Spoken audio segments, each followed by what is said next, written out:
We are pleased to be joined today by Tiera and Myron Fletcher, a husband and wife rocket team at the Boeing Company working on groundbreaking projects in Texas. Tiera previously served as a rocket structural engineer working on NASA's Space Launch System, the SLS, in Louisiana, and she practiced structural analysis engineering on cryogenic structures for the exploration upper stage of SLS in Alabama. She obtained a BS in aerospace engineering from MIT in 2017, and she is currently pursuing her MS in engineering management from Duke University. Myron Fletcher is a senior flight test engineer at the Boeing Company. Prior to his current industry role, he served as a rocket propulsion test engineer on NASA's Space Launch System program and a rocket propulsion engineer on the SLS program in a responsible engineer role in Alabama. He obtained a BS in aerospace engineering and a BS in physics from Tuskegee University in 2013 and an MS in engineering management from Duke University in 2017. The Fletchers are authors, business owners, award-winning engineers, and founders of the outreach business Rocket with the Fletchers, traveling the world to promote STEM at various events and to deliver motivational talks. And if they look familiar to you, you've probably seen them in numerous online and televised features on PBS, BBC, the Science Channel, and many other outlets. Tiera and Myron, thank you so much for taking the time today. I also want to say, I think you guys had the coolest wedding venue. I read in your bio where you got married in Huntsville, Alabama, below the Saturn V rocket. That is correct. That is correct. Thank you so much for having us. We're so happy to be here today. So thank you. And go ahead. And yeah, so as he just said, I'm Tiera Fletcher. And I'm Myron Fletcher. And we are Rocket with the Fletchers. So I'll just go ahead and start off with my story, and then I'll let Myron take the floor. So how did I become a rocket scientist? Let's go all the way back. So I'm from a small town outside of Atlanta, Georgia, called Mableton. I know you've never heard of it. It's okay. But it was a great town that I was able to grow up in my entire life up until college. And my parents, they really fostered and nurtured my love for STEM, because at the age of 6, I really loved mathematics. So much so that my mom took the opportunity to utilize that skill and make it so that when we went to the grocery store, I would have to calculate the total, including tax, minus the coupons, all before we get to the cash register. She continued that exercise, and then my passion for STEM as a whole grew so much so that I wanted to be a scientist, an inventor, an architect, just everything under the sun. But note that I didn't understand what an engineer was yet. So fast forward to 4th grade, there's this program that comes to my elementary school called LM Smart, and they teach students about the fundamentals of aerospace engineering. I'm like, what is this? So that's when I learned that I can put all of my different passions together to design, to build, to really create something from a dream into reality. And then I developed this passion for aerospace products. I had never really heard of course I would see planes, but I never really thought about the aspect of designing them. And I never even got to the point of thinking about rockets at that stage. So doing that program, it introduced me to the fact of, okay, Tiera, you really like aerospace engineering. So that's when I was 11, right? I'm 25 now. So I really focused on that goal throughout my entire schooling. So in middle school, I made sure that I went to multiple programs outside of school that concentrated on aerospace engineering. And I went to a magnet program that focused on STEM for high school. And I wanted to just make sure that I took the most competitive courses to prepare me for college. So all of your AP courses, even a distance program through Georgia Tech, in addition to the summer programs and internship research. Notice that I said internship. It's a really cool fact. Yes, you can do an internship in high school. So I just took all of these opportunities, and I also allowed for mentors to come into my life and encourage me like, yes, Tiera, you can do it, you can do it. because one thing that got in my way was myself.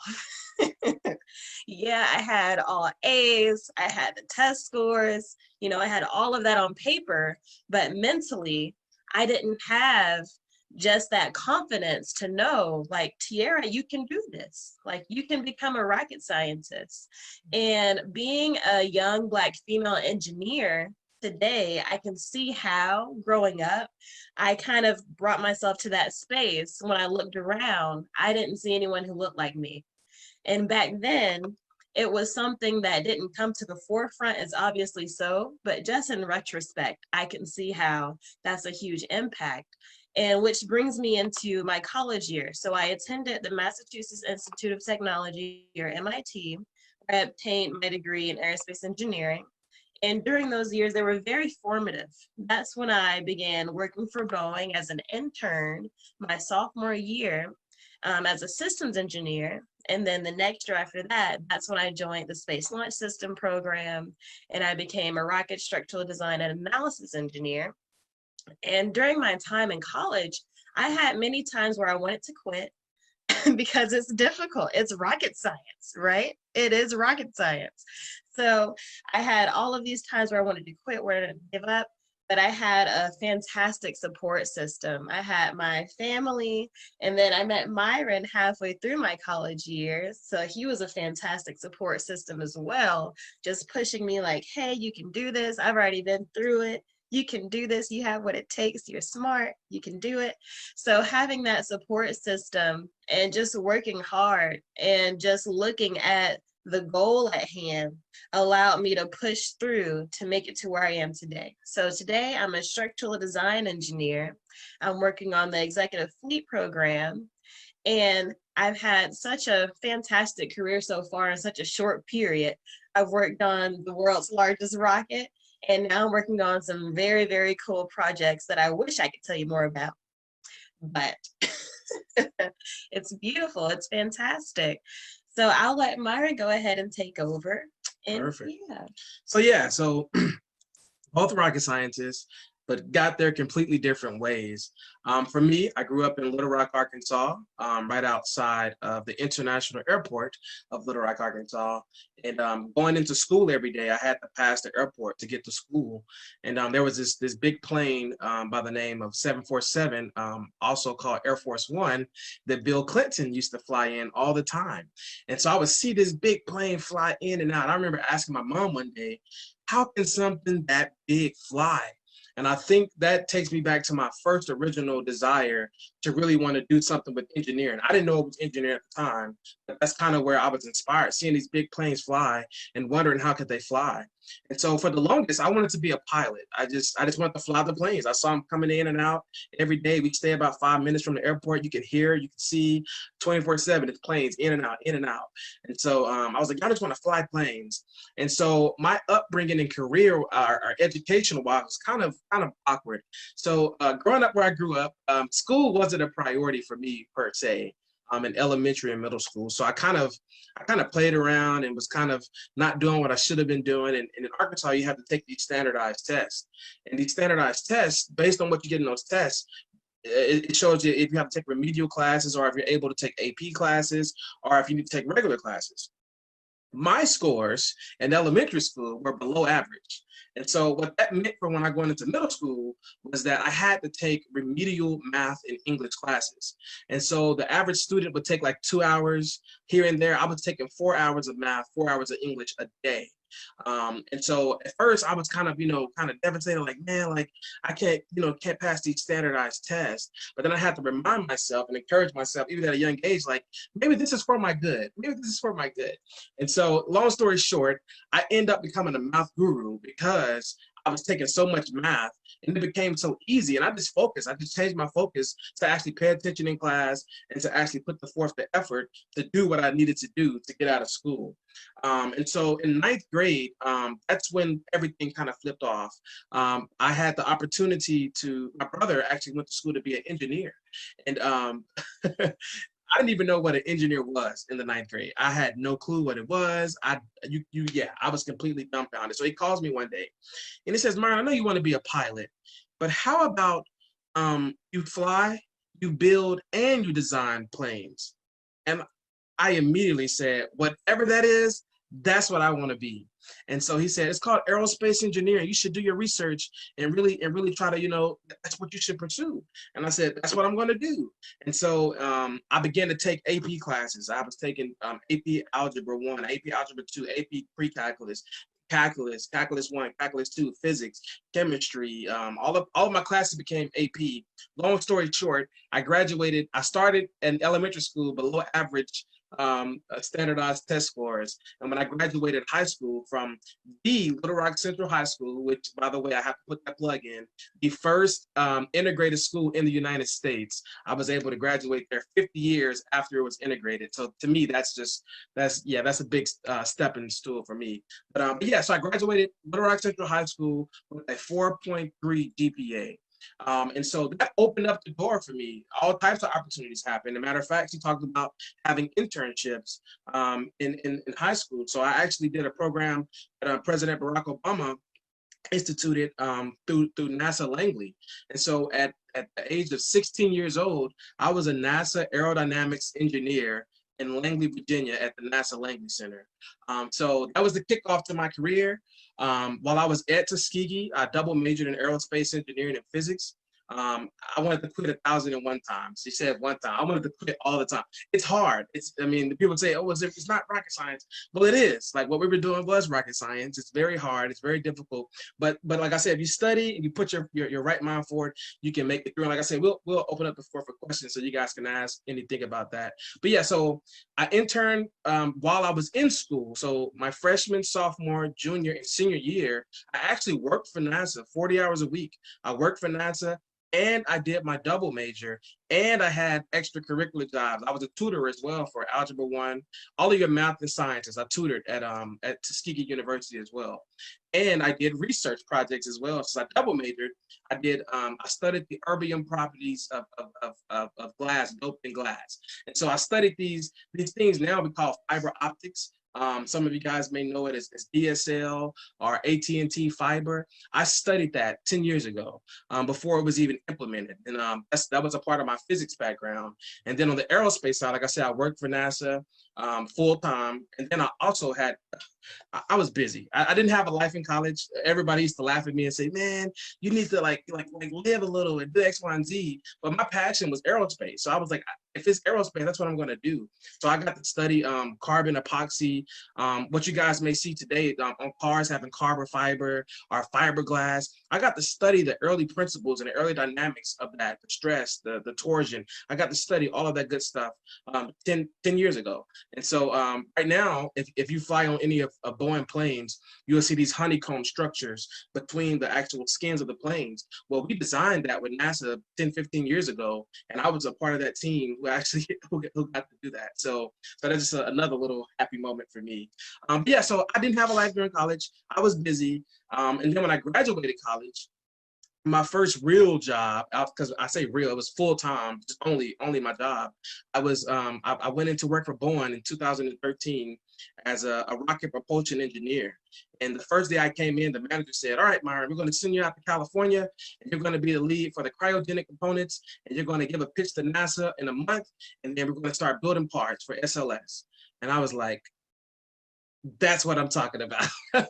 That's what I want to do. That's where this is my passion. Like, I'm so excited. I'm thankful for this opportunity. And literally a month later, once I started working, I went through my training, and I was out in California building cryogenic components for the world's largest rocket. And so, by the way, we're getting ready to do a hot fire test on that in December. So be on the lookout for that for Space Launch System. But yeah, so I mean, yeah, that's kind of the background of both of us, where we come from. And today I'm a senior flight test engineer. Pretty much to sum it up, I get to fly on some of the coolest planes all around the world. So I could be anywhere around the world at any time, flying on planes, testing them out, making sure they're right for the public. And yeah. So that's what we do today. That's where we are. So are there any questions? Oh, did you mention what college you went to? Yes, so undergraduate, I see we got one question here. Undergraduate, I went to Tuskegee University, and then graduate school, I went to Duke University. And then to reiterate for me, for undergrad, I went to MIT, and I'm currently obtaining my Master's of Engineering Management from Duke University. Correct. As a reminder for everyone, if you have a question for Tiera or Myron, you'll see the Q&A chat box. Just type them in there. Ask them anything. Now's your chance to ask a question to two rocket scientists who, if you're interested in that field, they are where you want to be. So they're full of great advice on how to get there. Let me ask you a question. How did you select your college program? What kind of decision process should high school students go through? And when should they start thinking about that? That's a fantastic question. I would say start thinking about it now if you haven't started thinking about it yesterday. I want to go to put that out there. But as far as the selection criteria for college, of course, the first thing you want to do is make sure that they have the major that you're seeking after. That would be step number one. Just make sure that they actually have what you're interested in. So even aside from the major, you want to also make sure that they are concentrating on the research that you're interested in as well. For instance, aerospace engineering is a broad field, right? You have materials and structures, you have thermodynamics, fluid dynamics, signals and systems. So making sure that if you are interested in materials and structures, that you're looking at a college that actually have labs and research opportunities surrounding that particular subset of aerospace engineering. So aside from the academic side, when you're looking at college, you want to make sure that financially that you're covered. You don't want to come out of college spending hundreds of thousands of dollars from your education. It would take you a very long time to pay off.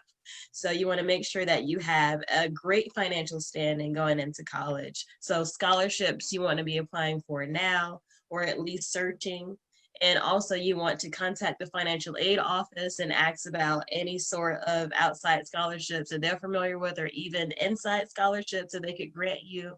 So financial, so we did academic, financial, and I would also say your overall passions.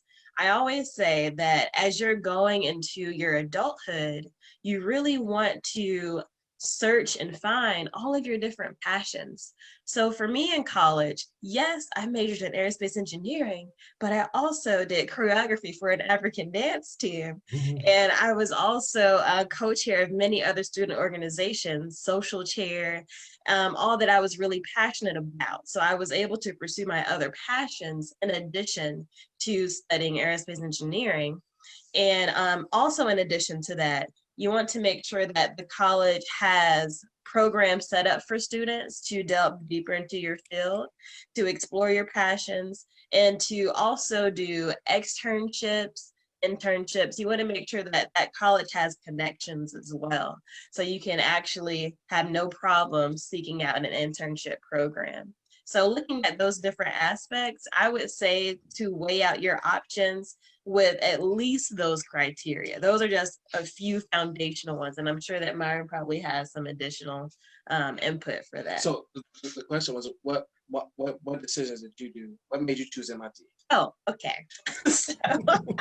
No, that was all good stuff. Great advice, but why did you choose MIT? So all of the advice that I just gave, that was my selection of criteria. So I was weighing between really MIT and Georgia Tech. Okay, I'll just go ahead and put it out there. And I was looking at down to the environment. Can I deal with the cold? Boston is really cold. I'm a Georgia girl. Can I do that? And then the distance away from family, because that's a reality factor. I know you're an adult now. You don't want to think about that, but it hits once you fly off from home. It really does hit. So considering the fact, can you deal with that distance? And another part for me, that's the financial part. I wanted to make sure that I had as much of a scholarship as possible because I worked hard, you know, like I had the grades, I had the test scores. There was no excuse for me to not get the amount of financial support that I felt like I deserved, of course, because I just worked hard. And so MIT, they gave greater financial support. So already that's a step up. Academically, they're both very competitive schools. So that wasn't really too much of a deciding factor for me. Although I did notice that for MIT, it was a smaller student population. So the student to teacher ratio was much more digestible for me with Georgia Tech. so many students to one professor to the point where I felt like I would have became a number.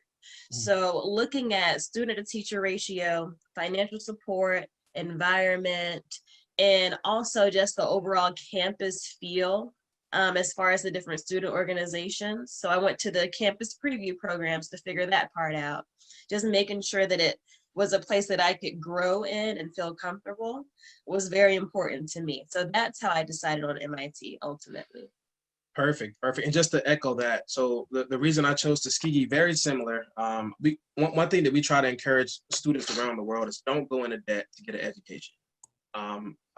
If you look, I think today it just hit it's almost at $1.8 trillion is the debt. So I'm gonna be honest with you, most people who go to school are on 20-year repayment plans. You graduate school at 21, and that means you're gonna pay for school until you're 41 years old. And I'm not a financial advisor, but if I was, that would not be the smartest thing to do is to pull a mortgage out to go to school. It's unbelievable. I think like the average engineer's like student loan is like $200,000, and that's including bachelor's and master's. And don't get me wrong, engineers make good money. To pay back $200,000, first of all, a lot of people want to buy their own houses. Most of the time, people can't buy houses because their debt to income ratios are thrown off only because of student loans.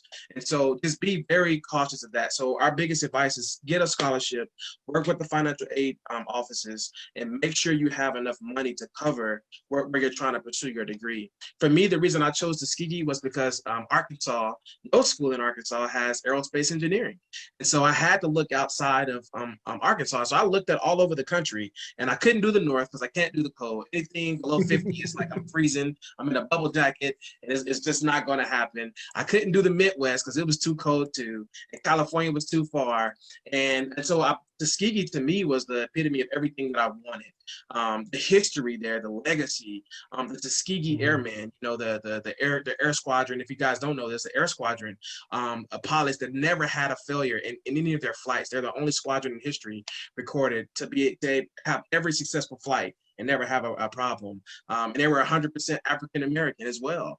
And so to see that legacy, Dr. George Washington Carver, was the peanut man.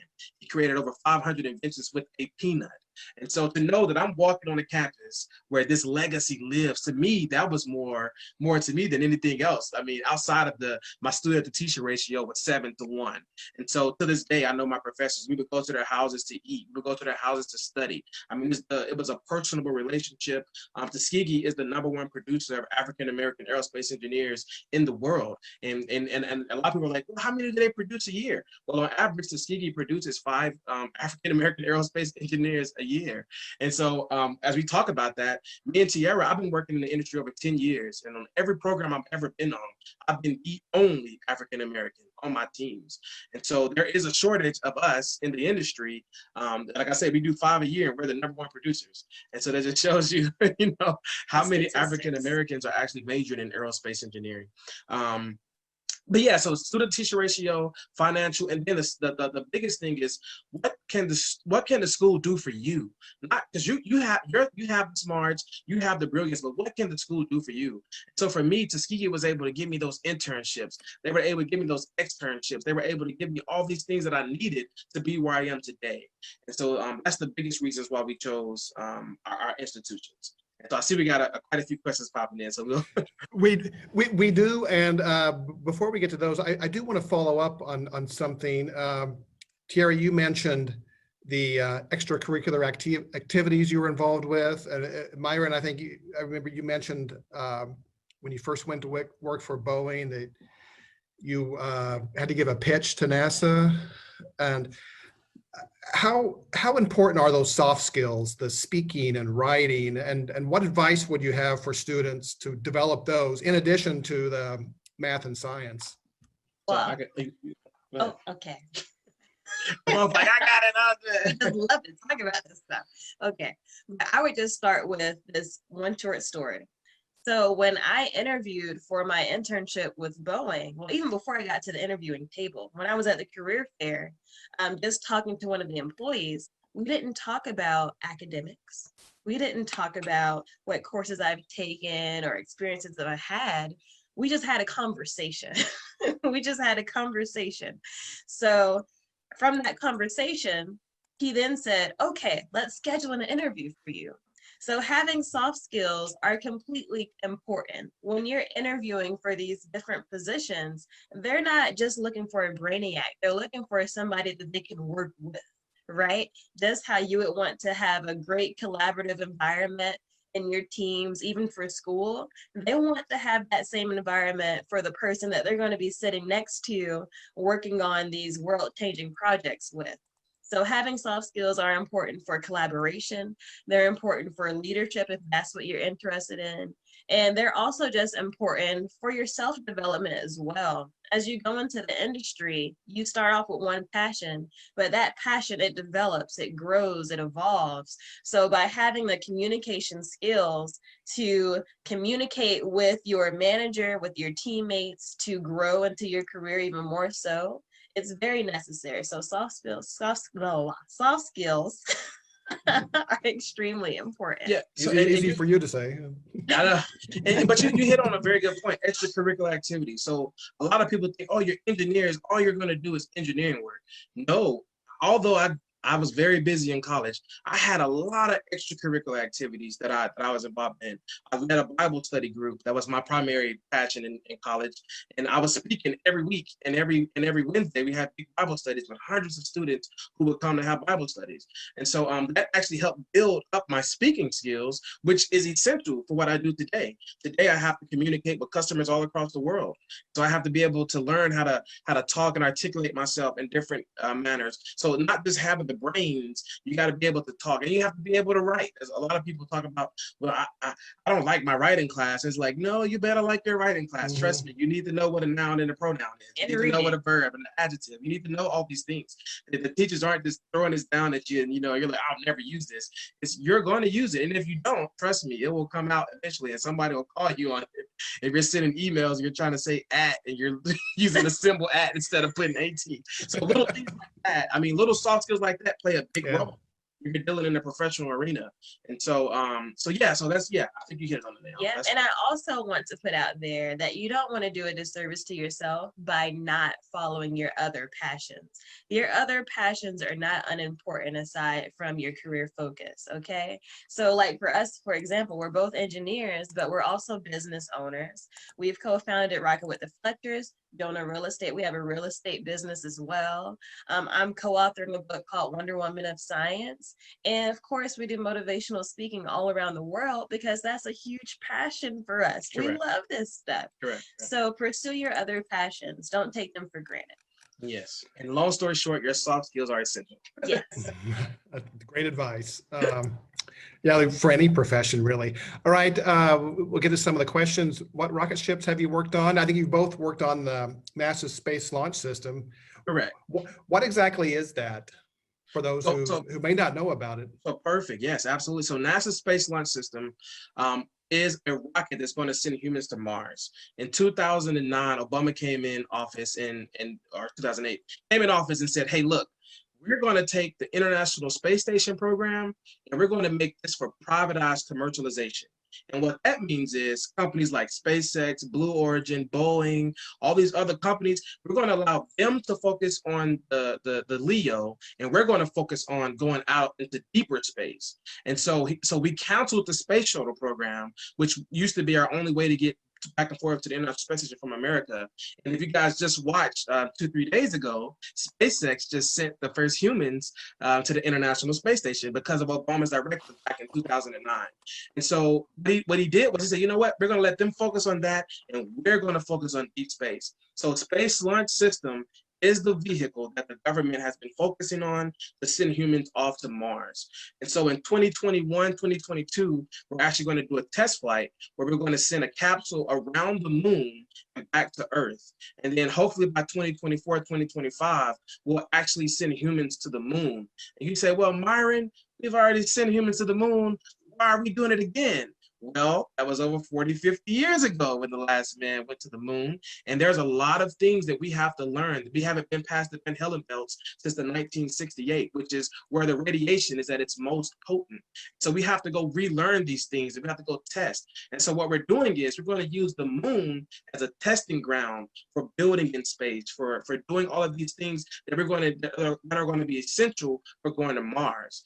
So the goal is still to get humans to Mars by 2030s. And so for those of you who are in the 12th grade-ish or 6th to 12th grade right now, you guys will actually be the engineers that are going to be able to put humans on the moon and on Mars. And so just think about that. You're in the 6th grade right now, and you have the ability to put a human on Mars. You will be an engineer at that time. Or be a future Martian yourself. Or be a future Martian yourself. Absolutely. You can be an astronaut. So yeah, if you're in the 6th grade, yeah, you'll be an astronaut then. So just little things like that. But yeah, so I hope that answers the question. Oh yeah, that's great stuff, and it's certainly an exciting era to be a part of now, to be young and entering that field. How do you know if you're smart enough for rocket scientist to become a rocket scientist? This is my favorite question. What is 1 + 1? And if you said 2, you got the job. That's all it takes. That's the first question they ask when you go into the Rocket Science Academy. No, I'm just joking. No, really. I mean, really, the smart part, the thing is, anyone can be taught. It's who wants to be taught is the question. Anybody, we teach dogs how to bark, how to bite, how to run, how to jog. If we can teach animals, you can teach us. So it's all about teachers and creatures of habits. You can be taught, it's just you have to listen, you have to pay attention, and then you have to create in yourself this passion to want to know science, to want to know physics or aerospace and X, Y, and Z. But to be a rocket scientist is not as hard as it seems. You do have to put in the work. You do have to put in the effort. And once you get the foundation down, you just begin to build off of that. So my 2 cents is anyone can be a rocket scientist, absolutely anyone. And I really like how you pointed out the hard work and the learning spirit, because the thing about passion is that you can stay up for hours working on something, studying for it, molding it, just trying to wrap your mind around it. You're working hard, right? But you have that passion that drives you to keep going. So if you're passionate about something, you can learn it. If you're passionate about rocket science, you can become a rocket scientist. And it becomes, if you have that passion for it, it becomes less work and just more fun. So you hit it on the nail. One thing that people always ask me is, how do you like your job? And I have to look around. I'm like, I don't have a job. I'm like, I have a hobby. Every day I get to wake up and I get to go into a factory and look at the world's largest rocket. I get to touch, feel, play. Like, to me, I'm like a big kid with a Lego block, and I get to go work with it. Like, to me, that's how I look at it. So I don't look at my job as a job. It's more of a hobby to me. And so if you can find something that you're passionate about, as if it's engineering or X, Y, and Z, and pursue that. Because to me, like I say, I worked when I was working on SLS, I worked very long hours, 15, 16-hour days, 7 days a week. And it was tiring on the body, but because it was so exciting that some days I forgot, like, I will forget to eat, or I forget, I'm like, yo, I'm working for the world's most rocket right now. What's going on? So yeah, definitely find something you're passionate about. Is the SLS rocket the biggest thing you've worked on and built? Yes, it's 321 feet tall. It's taller than the Statue of Liberty. 8 million pounds of thrust comes out of that huge So extravaganza. if people have seen the Saturn V rocket used during Apollo, it's that big, or maybe bigger even, right? Correct. So the first iteration is just a tad bit shorter. The second iteration, because the rocket is evolvable, it's actually taller than Saturn V. So yeah, it's massive. We have a question about community college. Could I attend a community college first to save money? Are there pre-engineering programs in community colleges? So that's a really, really good question, and I'm glad someone asked that. I love to talk about how you can go to community college to get the fundamentals, your basics under your belt. The thing is, you have to be very, very careful, because a lot of universities don't accept some schools' credits. You can go to school and get 30, 40 credit hours and have your entire freshman year done. But when you try to transfer those credits to a university, they may not accept those credits. So my 2 cents is, yes, you can do it, but first check with your university that you desire to go to and make sure they accept those credits. Because the last thing you want to do is have all these credits and then you can't use them and you have to start all over because the university doesn't acknowledge that community college's curriculum. Because the curriculums have to line up, they have to be accredited. It's a lot of things that go into when you start talking about engineering. You have to have accreditations, and a lot of community colleges don't have the accreditations, and therefore they're able to offer their classes at a fraction of the price. And sometimes people think like, oh, I'm getting a good deal out of this, and they try to transfer it over, and the university is like, we can't accept that because it doesn't meet the accreditations. So yes, you can, but verify with the university beforehand would be my 2 cents. Yep. And how do you do that? You just call the admissions office and say, look, I have these courses that I'm considering taking or I've taken already. What can this translate to? They'll probably send you to the department for the major that you're interested in. And then that department head would then get back to you and you can communicate from there. Yep. I know it's because I did it. Yes. When you were just at classes that I took in high school. I did it as well. So yeah, I had but to make sure that it was compatible. I communicated with Tuskegee and said, hey, look, these are the courses I want to take. Can I take these courses? And will you accept them as credit? They said yes, and I was good. So And in addition to that, for employment, some companies, they actually point out that they want an employee from an accredited university. So make sure that you take that into account as well. And we're saying accreditation, that the accreditation that you're going to have with engineers is going to be called ABET, ABET. That's what companies want to see. They want to make sure you're ABET certified. That's great advice. And community colleges can offer excellent programs, but yeah, I agree. And you'll waste your time, you'll waste your money if you don't do that checking on the programs. Myron, I have a question for you. But it actually applies to both of you. Do you have any advice for time management skills? You mentioned research projects, work, tutoring, all the other activities. How do you go about developing those time management skills?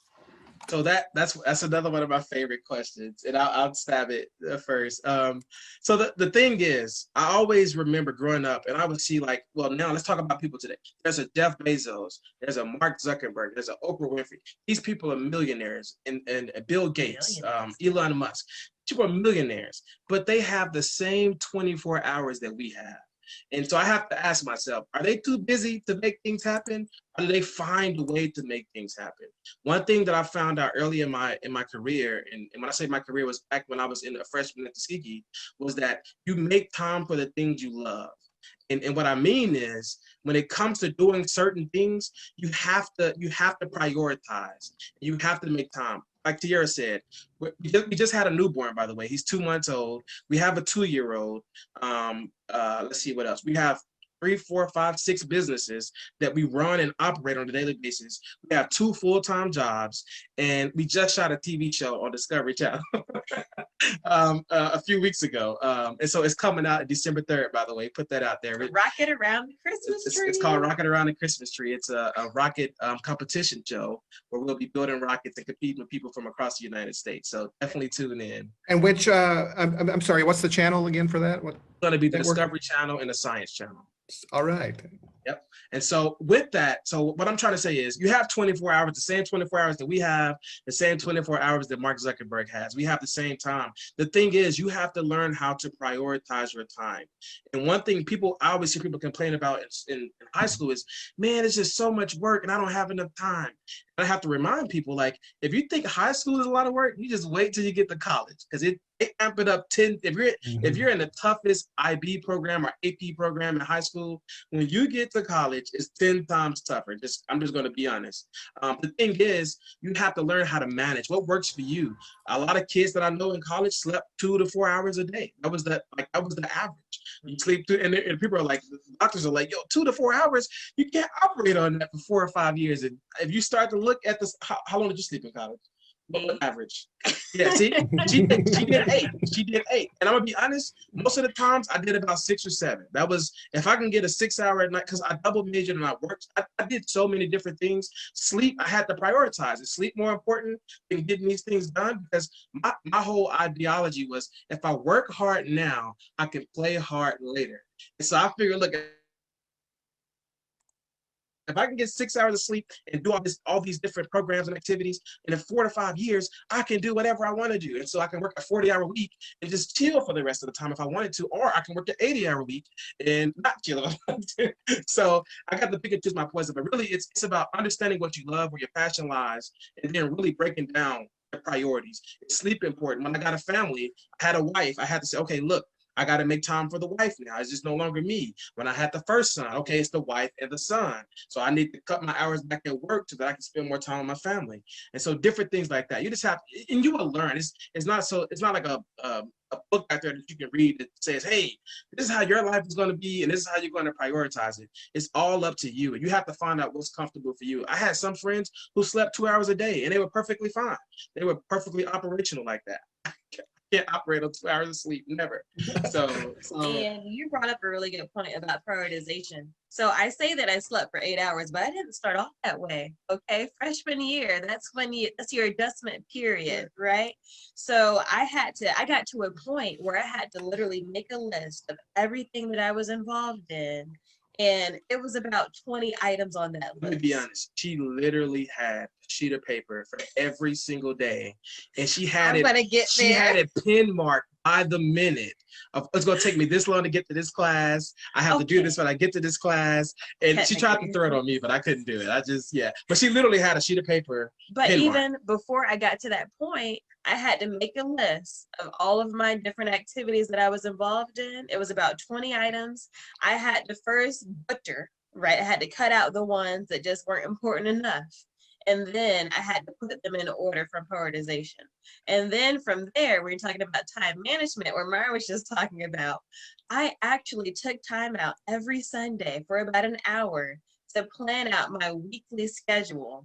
And I got it down by 30-minute periods so that I could touch all of my activities, all of my assignments, all of my studying for my exams, plus my classes, plus my meal times.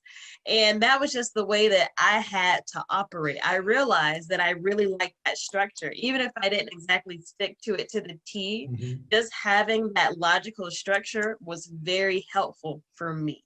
Correct. And me on the other, I'm very spontaneous. So yeah, I'm like, I'll do it. What's up next? It is what it is. But that just showed you though, like our prioritization we have different ways of prioritizing, but they both work. So you have to use the tools that work for you. Yeah, find your rhythm. You'll find it.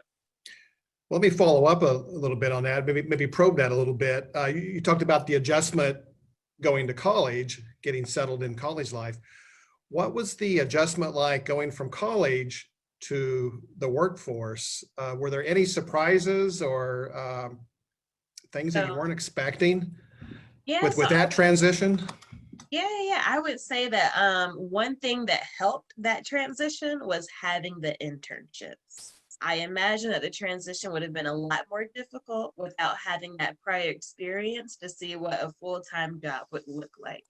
But even going from, graduating to an 8-hour workday, Myron can tell you this. I used to come home and sleep because I wasn't used to having just a full, consistent 8 hours of work. When you're in college, you go to class for maybe an hour or two, you have a break, you can take a nap at the dorm and then go to your next class, maybe go to the study hall, hang out with some friends, go to your next, you have breaks and you have quite a bit of flexibility. So for an 8-hour structured sort of job, you are there for 8 hours, right? You are concentrating, looking at the screen, looking at a rocket, a plane, whatever it may be, and you are just concentrating. So for me, it was a fatigue that I had to deal with, was the most difficult part. And Myron, you probably have a different perspective, but that's something that I just remember sleeping when I got home. For me, it was the complete opposite. Since I double majored and I worked full time and I did all the other research, it was like a break. I was like, oh, an 8-hour day. This is heaven on earth. Like a vacation, huh? Exactly, literally. Yeah, it was complete opposite. But she's right. A lot of people come into the workforce and they're like, "How do you guys do this for 8 hours straight? This is crazy. Like, I don't understand." And you do it for a year or two, and you finally get into the rotation. But yeah, it's definitely different. And then as far as training, there is training. So a lot of people, they have this misconception that you have to have everything under your belt. But once you go in, you get trained. So that was a perk for me that I really liked about the transition period. We have a few questions about job opportunities. I know one person said they're not from the US. What's the outlook for aeronautical engineering and rocket science maybe in the US? And if you happen to know kind of the international market, job market as well. So I would say for the US, many of the job recs that you'll see is going to say US citizenship required. And that's why a lot of the peers that I went to college with, they opted for computer science. And from there, they were able to finagle into the aerospace industry. But as far as obtaining an aerospace engineering degree, they felt like it was just, it was just a very small, narrow pathway for them. But of course, there are opportunities outside of the US for aerospace engineering too. Yeah, and to answer the outlook, so COVID-19 is throwing a spin for commercial, and I have to say that because a lot of people are like, that's the aerospace industry. No, commercial airplanes are literally there may be 45% because they're big. They're right. Almost every company deals with aerospace engineering, but there's this other 55%. You have your satellites, your missiles, your rockets. I mean, all these other helicopters. Yeah, you have all these other atmospheric and planes that people are working on. And so the outlook is great because right now we're learning that exploration is what people want to do, and people want to get places faster. And it's only two ways to get across the water, and that's a boat or a plane. And so the outlook is there. Whether it's pilot or whether it's on the engineering side, it's a steady rate. I think if you go to bls.gov and you actually type in aerospace engineering, it'll actually bring up the potential outlook of how it looks per year or a percentage of what you should expect in the field. And you got to remember, aerospace engineers, there's not a lot of us. So it's a very tight-knit group of engineers. I mean, you have mechanical, civil. Aerospace engineers, very, very small sector of engineers. And having that skill set, if you desire to do aerospace, is going to put you above the curve compared to the other engineers. So the outlook is there. COVID-19 is throwing in the wrench with the commercial side.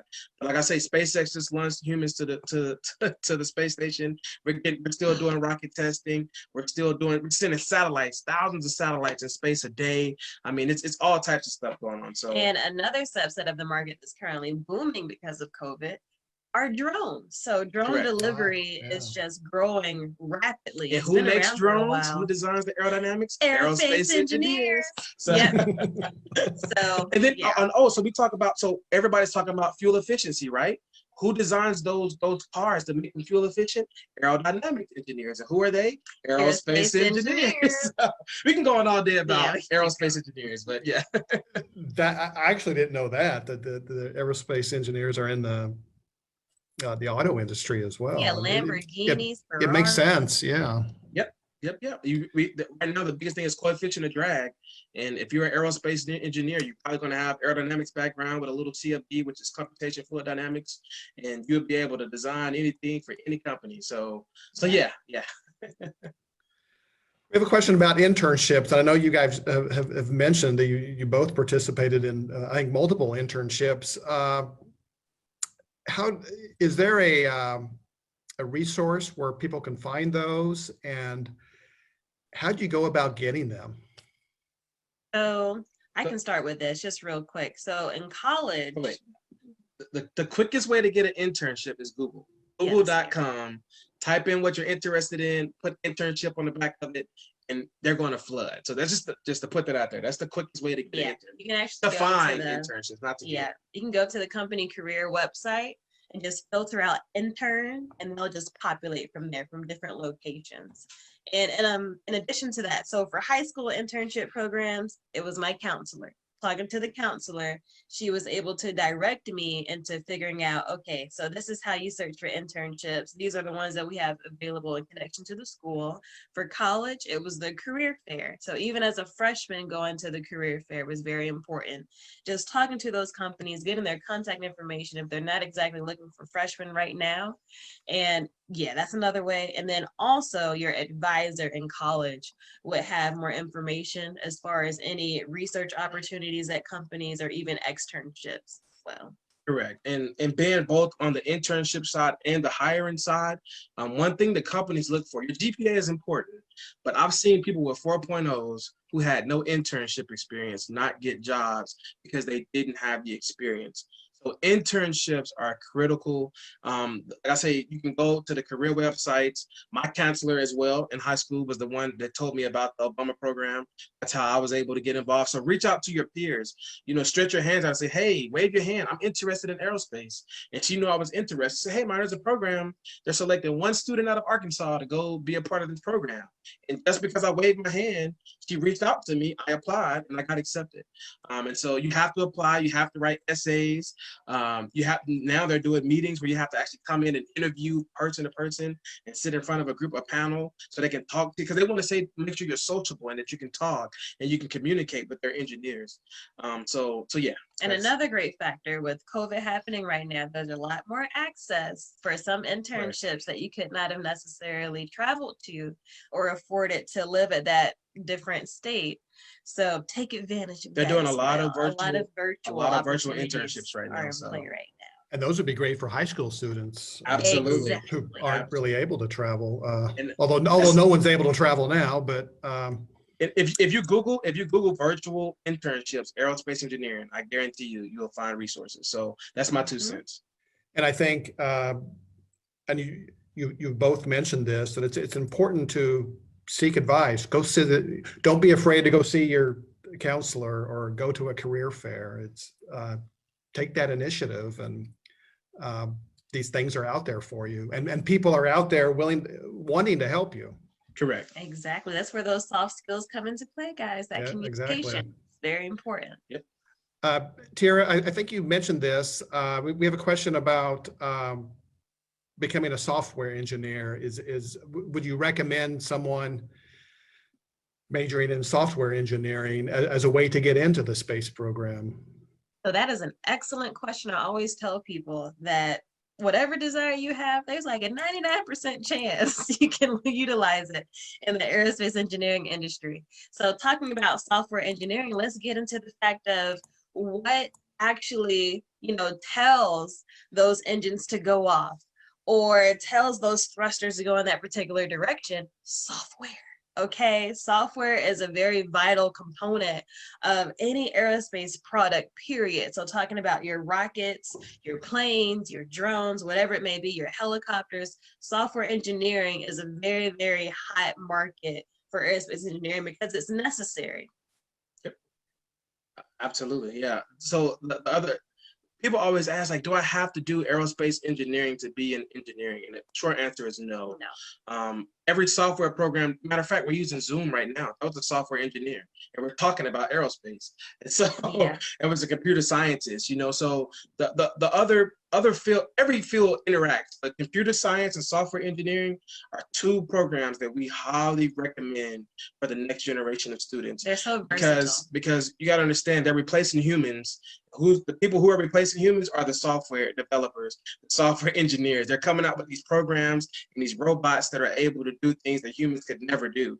You go to a car factory now, and the way they build cars, Tesla is like 90% autonomous. Like it's unheard of. You go to a Ford factory for 40 years ago, and it was 100% manual labor. And so you go from 100% manual labor to 90% autonomous. It's absolutely nuts. And the people behind that were the software engineers, the mechanical engineers, and then of course, aerospace as well. So even the space capsule that went up this past weekend, it was completely autonomous. Thankfully, correct. It was completely autopilot. They had a successful mission. Correct. So somebody had to write that code, those billions lines of code, and that was a computer scientist and a software engineer working together to do that. So yeah, it's a fantastic field to get into. Yep. We have a question from Argentina. I believe, Tiera, I think you mentioned that some jobs are for U.S. citizens only. Do you Yes. know if internships are that way too? So the thing is that, so even for, oh, did you want to answer? Yes, it depends.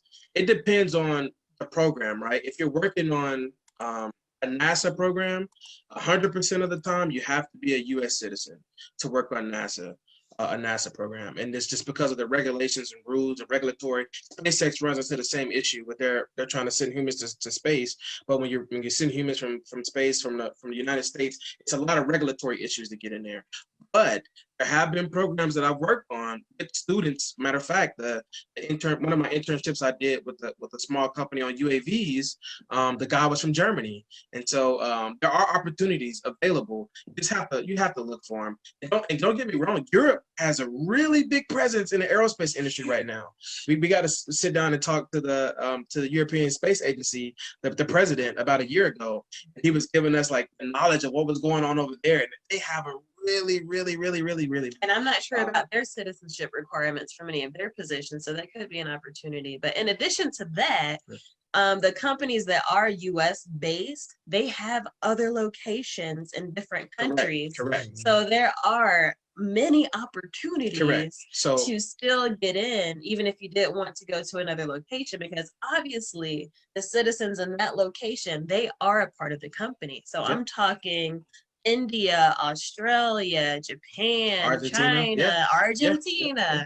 All of those countries are well into the aerospace industry as well, even from afar.